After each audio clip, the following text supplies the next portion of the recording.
Here we are starting our little epoxy artwork project on steel. And so normally steel comes pretty greased up that it doesn't rust. And the only way to get rid of that is with a metal descaler. It's acid, it's pretty nasty, so wear gloves and spray that whole sheet.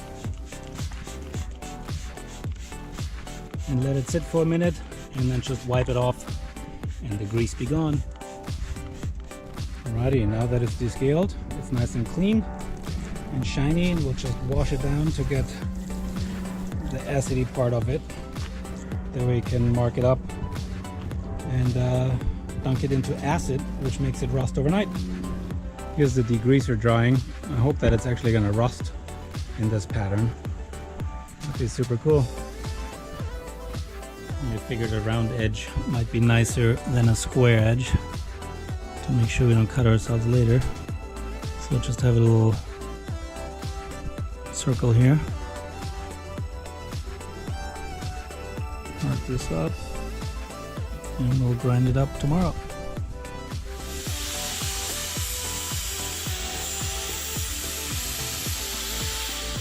So I covered the backside thinking it might be nicer to not have it all rusted up, and the tape on the edges might help the epoxy drippage to get off a little easier.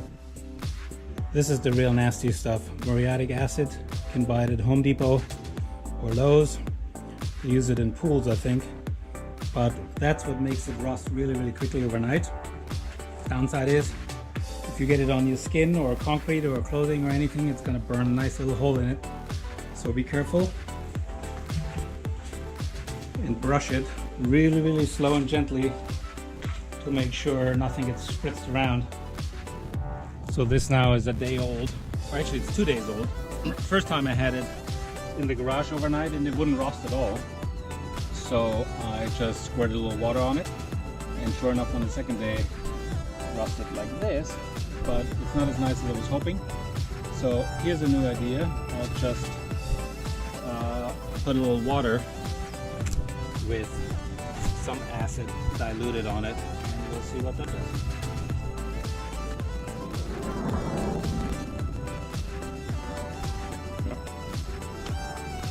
Alright, let's wait till tomorrow, see what that does. Okay, so far the whole rusting business hasn't worked too well.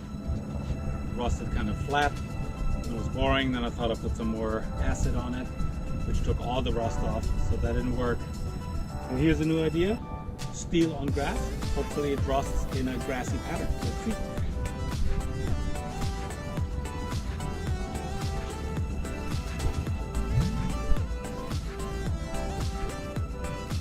That's still not what I wanted, but let's see. Let's see what happens over the next couple of days. This is what it looks like after a night in the grass, which is still not really what I'm looking for. It's pretty terrible looking. What I want is actually this, which funny enough is under the tarp where I don't want it to rust. So thinking maybe I'll take some plastic wrap and cover in that, see what happens. So here we are again. I think this is the third or fourth attempt and it's still not rusting properly, so I've pulled all the rust off with muriatic acid. And so now I've read online that vinegar, this guy, one should spray on and let it dry, and then spray on again and let it dry again, and then stay tuned. So this is after the first coat of vinegar. It's been half an hour. It's looking pretty promising actually. And some nice patterns. So on the internet they say we should do one more spray coat. So we'll give it a shot.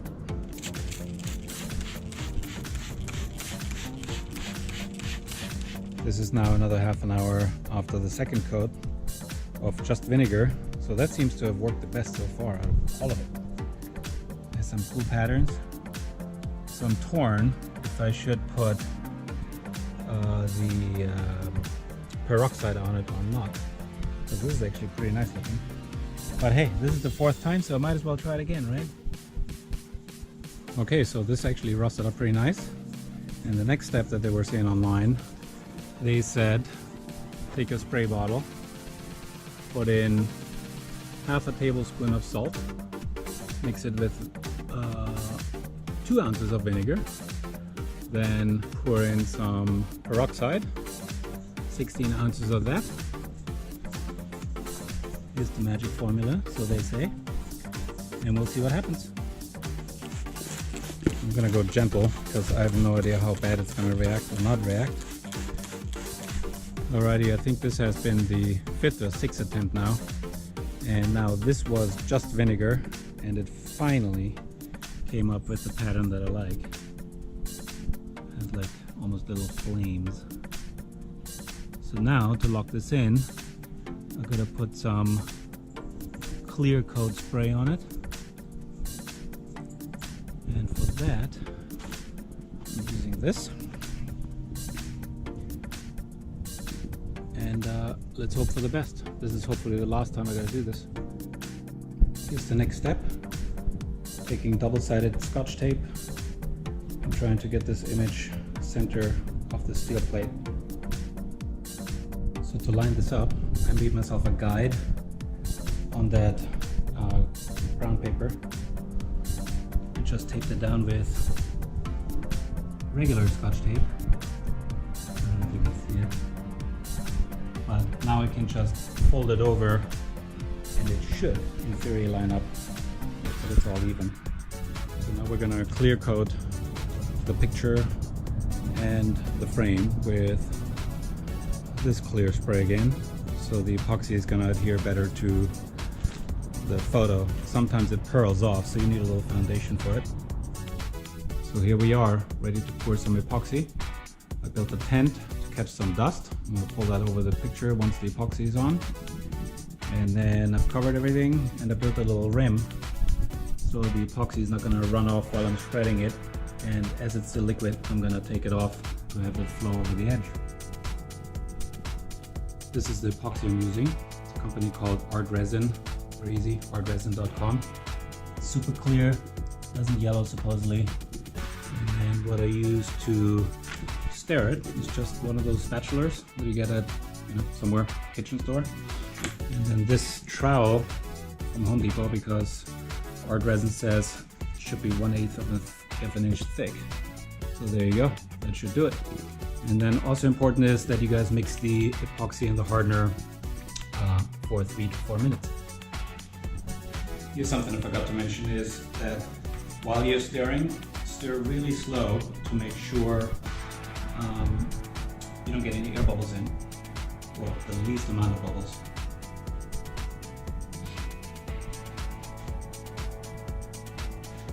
And then also scrape the sides of the bucket to get all the resin mixed up, because sometimes there's some unmixed film on the side of the bucket, and that's going to stay gooey.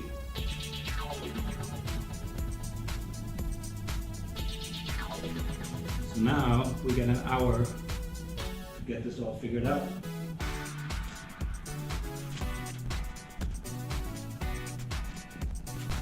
Now I'm going to keep a little bit in the event that I get some fish eyes. Sometimes it just creates little divots for whatever reason, so if you have a little fingerprint on your picture, the epoxy is going to pearl off. So I read that if you put a little extra epoxy thickness on it, that would help. So this is my little just in case. So you're going to need it. So here comes the little trowel. I'm going to start with a thicker one, the 1/4 inch.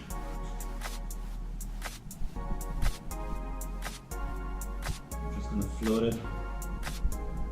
Make sure I get an even cover everywhere. And also really slow to make sure bubbles don't form.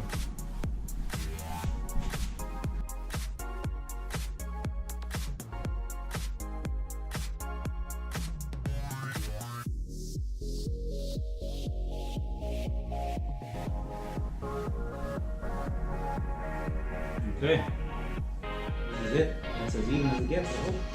I'm going to see 1,000 little bubbles.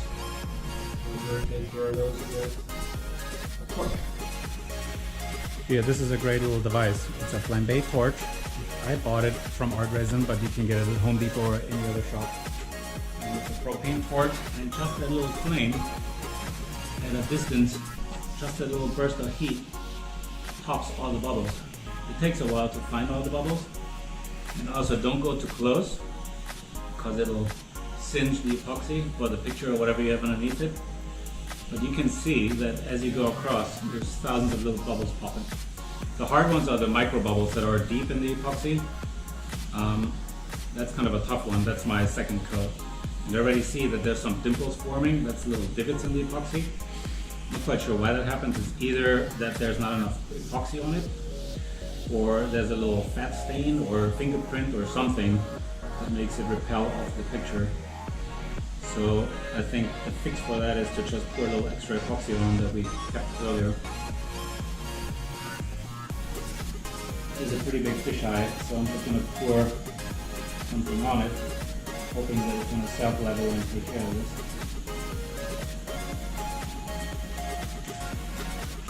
So this is going to be the hunt for little dust particles. Toothpick, that's your best way to fish little hair bits and pieces out. But I think we're pretty lucky so far. So this is how glassy it should be. No dimples, no bubbles, just a flat sheet of glass. It's like pouring water on it basically. And that rim that's holding it in place a little bit, here leaked a little bit, but I'm gonna take it off now.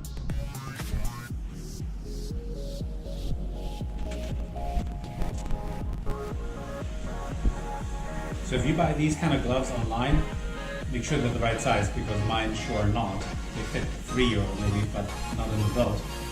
So now I'm just going to torch the edges one more time, and then we're done.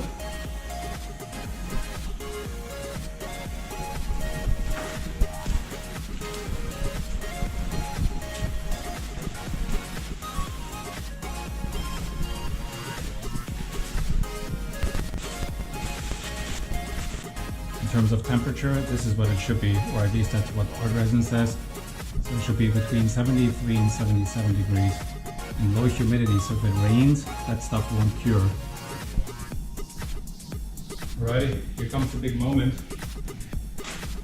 Let's hope that it hardens. Pretty sweet. Yeah, rock hard glass. Sweet! And kleine pimples, dimples, fish eyes.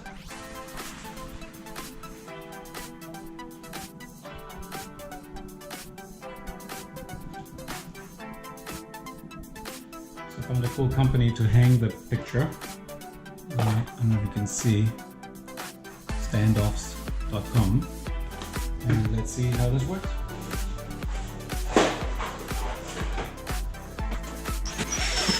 What they have is these little 2 steel bits, I don't know if you can see it properly, and then there's a steel wire hanging off that, and we're going to attach that to the frame.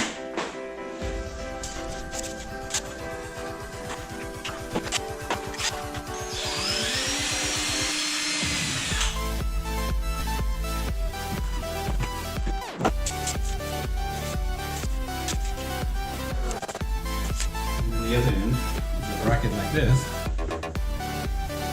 that came with the kit, and that's where I'm going to hang the steel plate in.